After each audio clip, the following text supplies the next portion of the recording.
Let's talk about Ferris State. They're going to the White House. And so they thought they were the first D2 team to be invited. They've won back-to-back national championships. For those of you who have not listened to this podcast or live under a proverbial rock, they've been 48-1 in the last 2 years. That one loss to Grand Valley last year in the regular season, hence why they were not GLIAC champions, but they were national champions. Pretty crazy stat. But supposedly not the first team to be going to the White House. Now, some of the details about their visit: they will meet with Joe and Jill Biden, the First Lady, in a, quote, special ceremony, June 12th, which is 4 days away. And this news just broke today. So I don't know if I'm in the minority on this. I just thought the White House kind of worked a little bit more scheduling out. Like this would be something that would happen in like a month or two. But I guess football season is report date for a lot of teams is like beginning of August, D2 wise.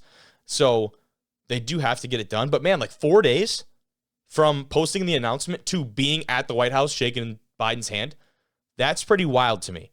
But good for them. That's pretty sweet. And so if we read up on some of the more details being provided here, the whole team is actually not going, which is something I didn't realize happened. I don't know. I'm pretty sure the Division I teams, when they go, they get to bring the whole game. I don't know if this is a travel issue, a cost thing.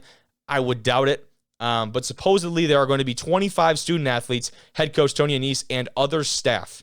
He just left it, other staff will be a part of the ceremony set to take place on Monday morning on the South Lawn at 11:30 a.m.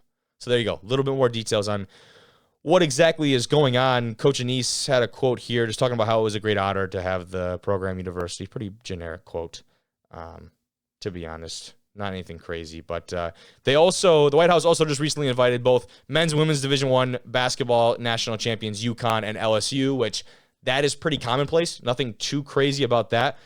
Like I said, 28-1 over the last 2 years. I think I said 48 earlier.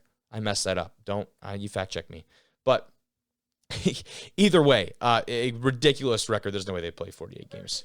But a ridiculous record to have with that, and now they will go to the White House. And the one only like meme I remember about the White House visits, I want to say, who was it that went there when Trump had all the Big Macs and the McDonald's just like sitting out waiting for him?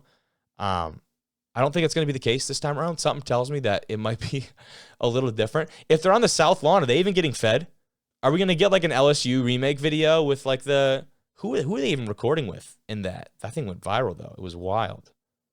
But, sorry, my mind's just spitballing. But that is super exciting for Ferris. I mean, imagine some of these kids have been on this team. Imagine coming in 2021 as a freshman.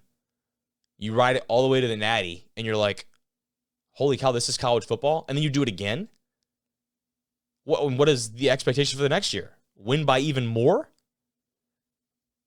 I guess just beat Grand Valley. That's probably their biggest thing because they didn't get too much fight from a bunch of other schools. Pittsburgh State gave a really good game, I know, in the playoffs. So, anyways, really exciting for Ferris State. We'll definitely have to find out who those 25 athletes are and how they get selected. That is actually probably even a tougher question. When you have a roster, if you look at Ferris State's roster on their website, holy shit, you can just scroll. You can actually just scroll. There are so many players listed on there. A lot of them non-active, which obviously those guys I'm sure will not be making the trip. But say you take the starters from offense and defense. That's 22 guys. That leaves, let's see, math. 3 left. 25. I have to imagine the specialist might not be making a trip. I don't know. I don't know. I would not like to be the one who makes that decision of like, hey, pal, really appreciate everything you've done this year. You're a great player for us, but you're actually not good enough to go to the White House in Washington, D.C. Like, damn.